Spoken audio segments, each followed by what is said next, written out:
Hi everyone, this is a special supplemental mini lecture and I'm calling it The History of a Street, South Oregon. When I first thought about this class, The History of El Paso and Ciudad Juarez, I was really excited about taking you places and showing you actual buildings and streets because I thought that would really ground us in the history of the two cities. And one of the places that I had planned to take you was South Oregon Street. In this photo, you can see a walking tour of South Oregon from 2009 when Dr. David Romo and I co-taught a class. And since the pandemic is here and we can't do a walking tour, I thought we would do a virtual walking tour today. And I'm telling you about the buildings and the histories in the very same order that I would if we were walking on that street. Here's an 1885 map of El Paso, the bird's eye view, and these maps were made of many different cities.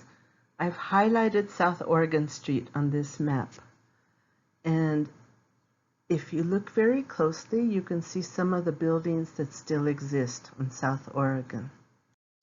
One of the buildings that you can see in that 1885 map is this building, 500 South Oregon, which is on the corner of South Oregon and 3rd. It's a building that dates back to the 19th century. It used to be a one-story building until a second story was added to it. And I love this building for a variety of reasons that I'm going to describe to you in a minute. But one of them has to do with the fact that it sits in a place that is an intersection of the Mexican immigrant community, the African American community, and the Chinese American community. So if you go to the south, which would be the right in this photo, you'll know the history of a barrio that has been, 90% Mexican and Mexican American. If you go to the left, you'll find historic Chinatown. If you go, straight in this photo, you will end up in the African American community. So El Segundo incorporates a diversity of people. It's primarily Mexican and Mexican American, but not only Mexican and Mexican American. You might remember in reading Porous Borders that the African American community in El Segundo had its roots in men coming with the railroads as workers, but also African Americans coming to El Paso to escape the Jim Crow of the South. Yes, El Paso is in Texas, and yes, Texas was a Confederate state, and for that matter, El Paso was a Confederate city. But because of our location on the border, because of our demographics, we were just beyond the reach of Jim Crow laws. We were just beyond the reach of laws of segregation, although there was segregation here. So there existed this historic African American community, and within El Segundo Barrio, you'll find the Second Baptist Church, which was the Second Baptist Church in El Paso, and it was an African American church. You'll also find Douglas School, which was the school for African American students. The roots of the Chinese community in El Paso are also connected to the railroads. As the railroads went across the United States, finally getting to El Paso, remember in the 1880s, the Chinese workers who were part of that labor force decided to stay here. So we had a population of Chinese laborers who decided to stay here. Many of them founded their own small businesses, restaurants and laundries being primary. So if you go to Concordia Cemetery, that I've talked about before, that's under the Spaghetti Bowl, you'll find the Chinese section of the Concordia Cemetery where everything is written in Mandarin. Here's a portion of a Sanborn fire insurance map from 1883, and these maps are fascinating. One, because they show the buildings in existence at the time, but they also show you what the buildings were constructed of. So for example, if they are gray, they're made of rock. If they are pink, they're made of brick. If they're brown, they are made of adobe. And you can see over the course of the years that these maps were printed that adobe buildings are destroyed. Sometimes they're just covered up in brick, but you see it going from brown to pink. In this portion of the map, I've highlighted the U.S. Customs House. You might remember from an earlier lecture that I talked about the first mayor of El Paso, Ben Dowell, and he was the head of the Customs House as well. And remember, the reason that we needed a Customs House was because after the railroads arrived, there were lots of goods leaving El Paso and goods coming into El Paso from Mexico. So here's the first U.S. Customs House, and guess where it is? 500 South Oregon, the building that we're talking about. One of the residents of 500 South Oregon in 1893 was Teresita Urrea. She was an exile from Mexico. The dictator, Porfirio Diaz, had called her the most dangerous girl in Mexico when she was only 19 years old. And people rose up in rebellion against him in her name. She was renowned as a traditional healer. And you can see right here this photo of her holding a baby. And she's standing outside of 500 South Oregon in this photo. She was known throughout northern Mexico, but she was also known throughout the United States. There are newspapers in New York that talk about her. There's newspapers in San Francisco that talk about her. She was extremely well known, and thousands of people would come to 500 South Oregon to seek healing from her. We're on our walking tour, and we're still standing in front of 500 South Oregon. In addition to being the home of Teresita Urrea and the first customs house, and the center point where we can view the Mexican barrio, the African American community, and Chinatown, it was also, at the turn of the 20th century, the home of the Mexican Preparatory School, which later became Aoy Elementary. In the 1880s, a man by the name of Olivas Aoy came to El Paso on his way to the Yucatan to live with the Mayan people. He had been born in Spain in the 1820s. He traveled to Cuba. From Cuba, he came to the United States. He was in Utah for a while, where he converted to the Church of Latter-day Saints. He translated part of the Book of Mormon into Spanish. And with the money he was paid for that translation, he was going to go to the Yucatan. Remember those railroads that linked the United States to the interior of Mexico, to southern Mexico? He got to El Paso, and he saw there was so much need here. And there were parents in El Segundo Barrio who wanted their children to have an education. The school district had just started a couple of years earlier, and the policy was that children who did not speak English could not enroll in school in El Paso. Well, that excluded the majority of children in El Paso. So he decided to found, in the 1880s, the Mexican Preparatory School to prepare children to go to school in the school district, in the public schools. So at the turn of the 20th century, after his death, it was located at 500 South Oregon, and you see this really fascinating picture of the teachers with William Lopez, who is the only man in the photo. He was the principal of the school, and he was a very fascinating man too. He was from Los Angeles. He came here to be principal. Later, he moved to the Philippines and was a translator. So very interesting stories around the Mexican Preparatory School. Yet another very intriguing person who lived at 500 South Oregon was Henry O. Flipper. He was the first African-American graduate from West Point.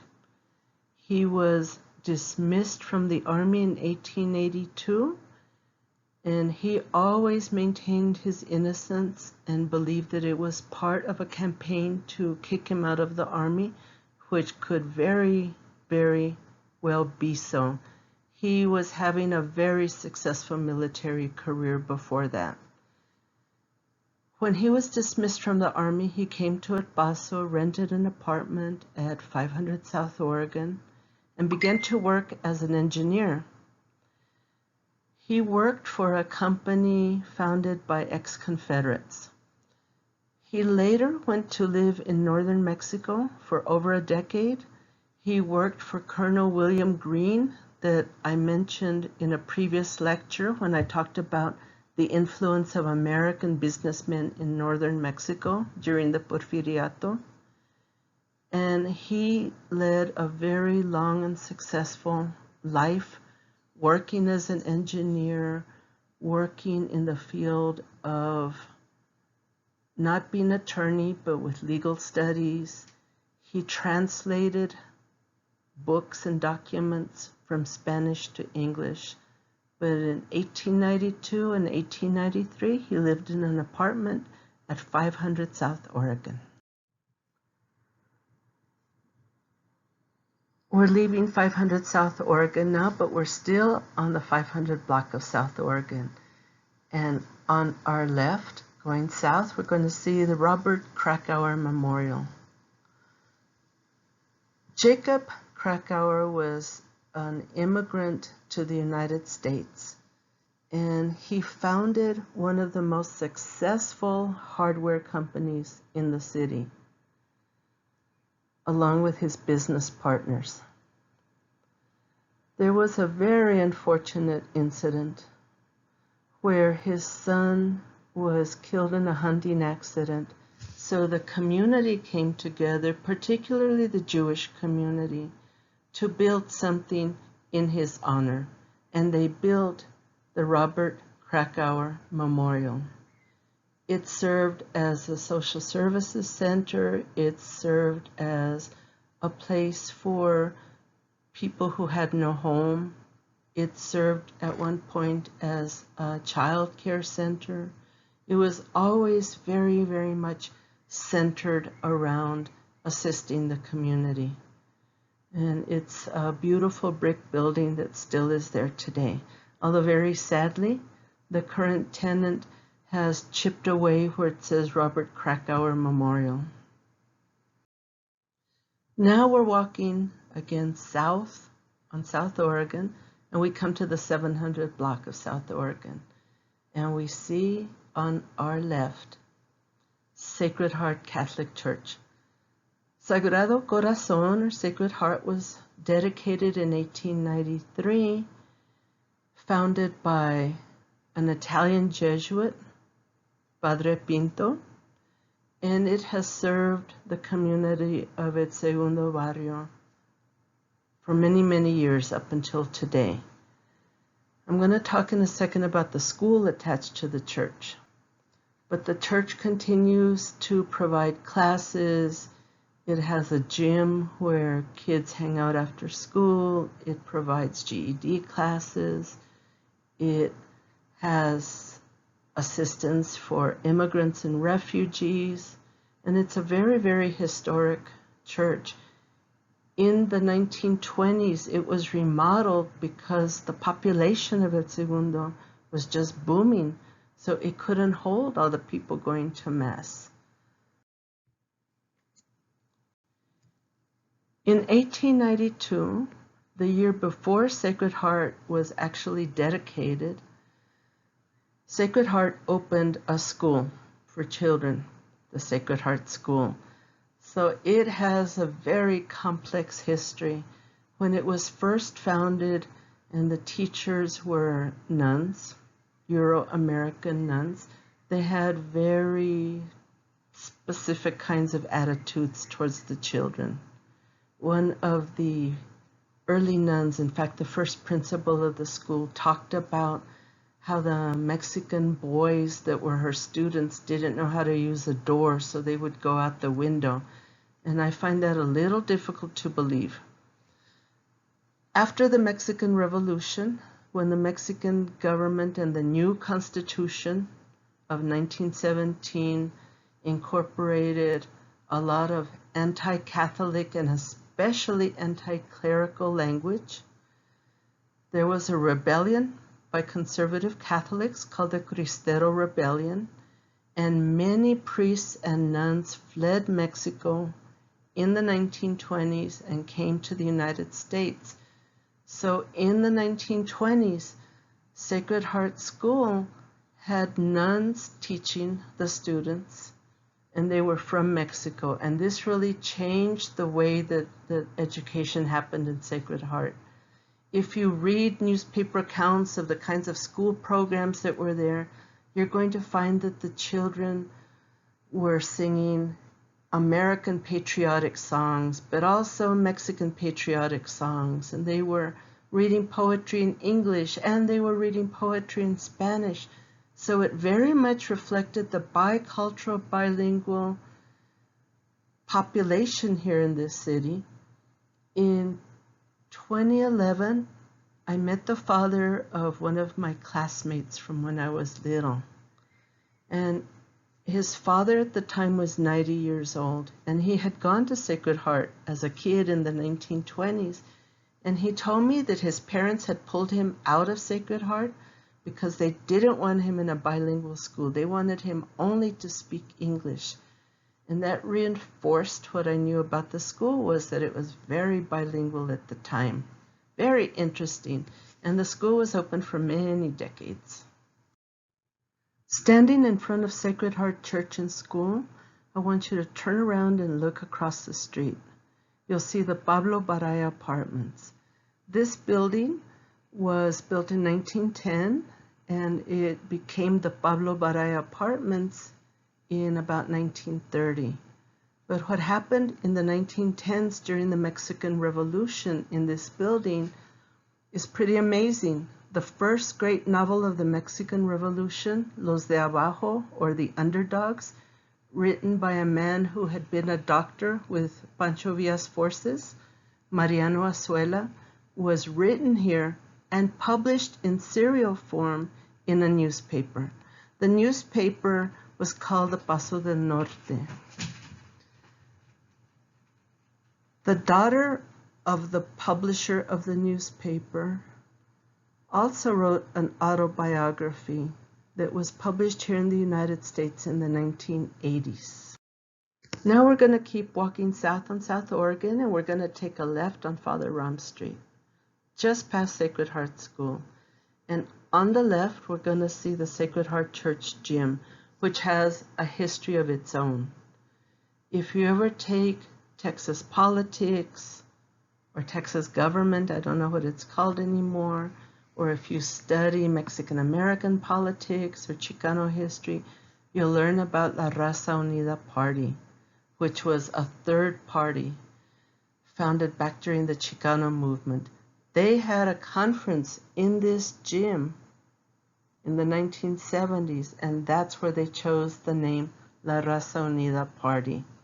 Well, this gym has a beautiful mural on it, painted by Francisco Delgado and Mauricio Olage. A lot of students from Bowie High School as well. And it was dedicated in 2007 to tell the history of El Segundo Barrio. So, who you can see in this little piece of an image is Padre Pinto standing there with the plans for the church. You're going to see to the left of him a drawing of a statue by a very famous El Paso sculptor. You're going to see an alligator for the alligators that used to be at the downtown plaza. What you're not seeing in this photo, and I encourage you to go to see this mural, is a priest on a bicycle, Father Ram. Father Ram Street is named after a priest who came to El Paso in the 1950s, a pretty young man in his 30s, and his goal was to rid El Segundo Barrio of gangs. So talking to the older men in the barrio, men in their 80s and 90s, they've told me stories about being young men, and Father Ram would be there and would challenge gang members to fight.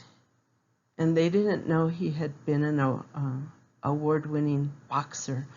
So he challenged them to fight, and if he won, they would leave the gang. If they won, they would stay in the gang. He always won, according to the elders in the barrio. So they would leave the gang and they would join his youth group. So if you have an opportunity after the pandemic, please go see this very beautiful mural. We're going to go now from the mural, and we're going to get back on South Oregon, and we're going to go to the 700 block of South Oregon. You're going to see a vacant lot next to the Los Angeles Limousine Company. Well, right there on the corner of Father Ram, South Oregon, on the southeast side, is the vacant lot where once stood a tenement that was home to the grandfather of Chicano poetry, Lalo Delgado. Delgado was born in the state of Chihuahua, but came to El Paso as a child, grew up in this tenement, and his poetry is iconic. And that's why he's known as the grandfather of Chicano poetry. The poem that I have here for you to read, called Stupid America from 1969, talks about the way that the United States looks at Chicano youth and thinks of them as disposable when they have so many dreams and so much potential. If you look at the ending, it says, Stupid America, remember that Chicano flunking math and English. He is the Picasso of your Western states, but he will die with 1,000 masterpieces hanging only from his mind. It's a poem that symbolizes the kind of feelings that many people had during the Chicano movement of the 60s and 70s. That anger that youth were not given equal opportunities in school, that they were pushed out of school when they had so much talent, so much intelligence. So take a moment to read this poem. We're walking now, we're on the 700 block, the 800 block of South Oregon. Somewhere on this street was the childhood home of a very well-known entertainer who went by the stage name Don Toasty. His real name, Edmundo Tostado. But in the entertainment world of the 40s, 50s, you couldn't be Edmundo Tostado, but you could be Don Toasty.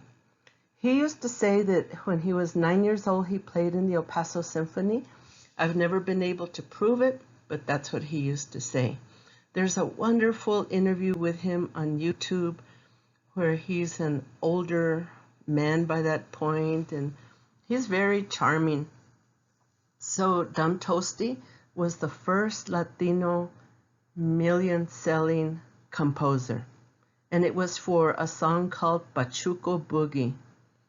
And if you have heard of Pachucos before, you know that they were quite either beloved or hated in the United States of the 1940s.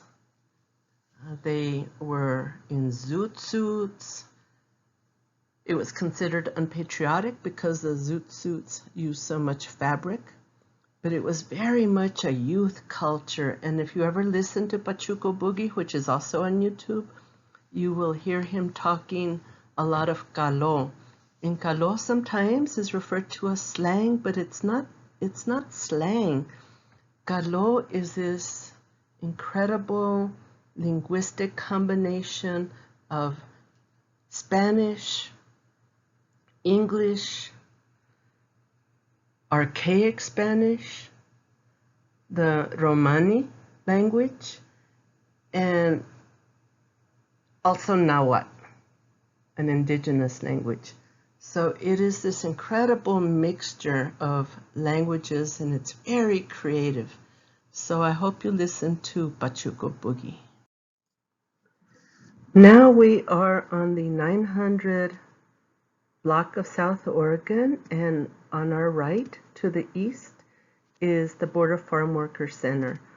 The Border Farm Worker Center provides services to farm workers from this region, from northern Mexico, southern New Mexico, and West Texas. And the architect who designed this designed it as representative of a village, so there's a little plaza inside. The Farm Worker Center is representative of the great connection that this area has to agriculture that we have talked about before as one of the main industries in this region. So before the Farm Worker Center was built in the 1990s, farm workers would sleep on the streets, or they would sleep sometimes in the gym of Sacred Heart Church. The buses would come to pick them up at 3 in the morning so they could start working as soon as the sun came up. And the buses would take them to the cotton fields or would take them to Doña Ana County to pick onions or chile. And the Farm Worker Center is the last building on the left as you're walking southward.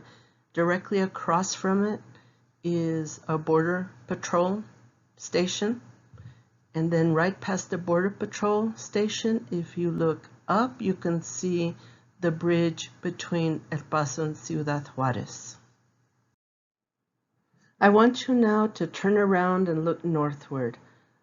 Look at the street that we've just walked down. Imagine 1906, this is before the Mexican Revolution, but there are already stirrings of revolt. On this street in 1906 lived Ricardo Flores Magón, journalist, organizer, anarchist.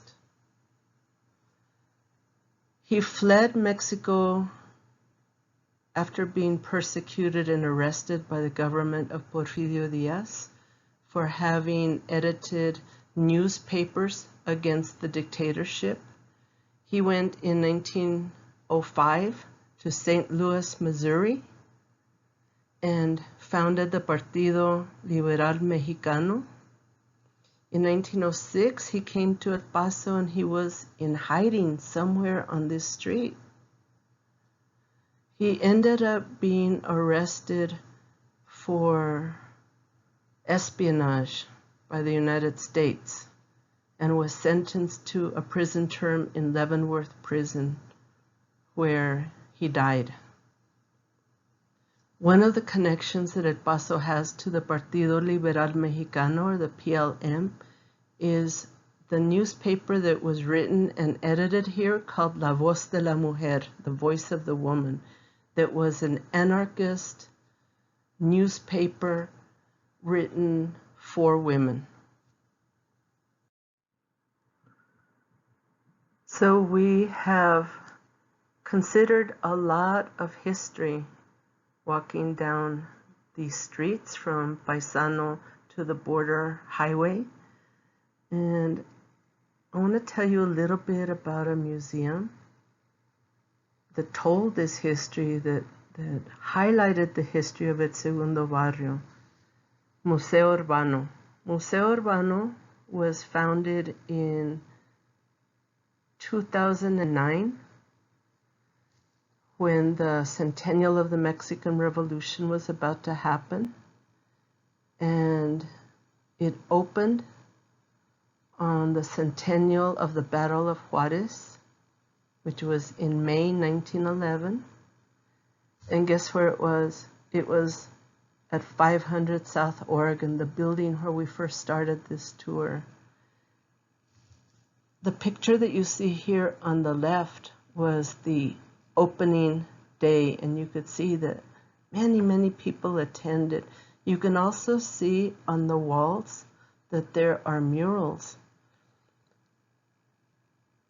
Dr. David Romo and I were the co-directors, co-founders of this museum, and we had commissioned an artist, David Flores, to paint a mural that included Don Tosti in it. And as he was doing that mural, young men from the neighborhood came up and started to ask if they could also paint murals. So with the permission of the owner of the property, they began to do murals. So you can see that there is one very striking mural in red, white, and black, which is the emblem of the United Farm Workers. So one day I was there in the little patio and I was sweeping. It was a Sunday morning, and this elderly lady was walking by, and she saw that mural and she said, "Can I come inside and look at it?" So I opened the gate for her, and she was looking at it, and she told me, "I was part of a farm worker union in the 1950s. And then she pulled out of her wallet her union card. You know, art calls people. Art evokes histories that we carry inside of ourselves. So that was a very powerful moment for me. So we had the museum. The landlord was the granddaughter of a Lebanese immigrant who had come to El Paso and purchased tenements. So that adds yet another layer to that richness of El Segundo, that not only do we have Mexicans and Mexican Americans, African Americans, Chinese immigrants, but we also have people from Lebanon and neighboring countries.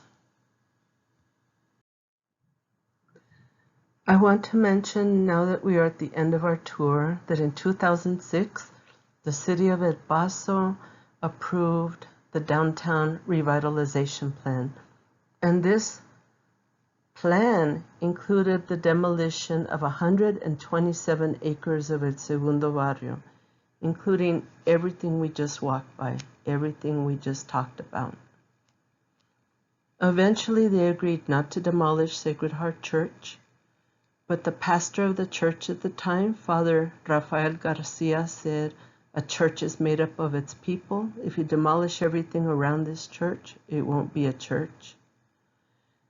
The plan was opposed by various groups, and while it is still an approved plan of the city of El Paso, no demolition took place. But the 2006 plan that's shown on this map intended to demolish 127 acres of El Segundo and build high-end retail stores, and where the farm worker center is, to build a big box store, something like a Walmart. So one thing to know about South Oregon and El Segundo Barrio is that it has been under threat for many, many years. As you know, recently the county commissioners voted to nominate El Segundo Barrio as a National Historic Registry district. And I'd like you to read this editorial by Dr. Sandra Enriquez. She's actually in the photo of the opening day of Museo Urbano that I showed you a second ago. She was a master's student here, and now she is a professor. So read this editorial, and I'd like to know what you think about it. So I've enjoyed doing this virtual walking tour with you in 2021, when all of this is over and we're back to seeing each other. If any of you want to email me and ask to do a real walking tour, I'd be really happy to do so. Okay, thanks for walking with me down South Oregon.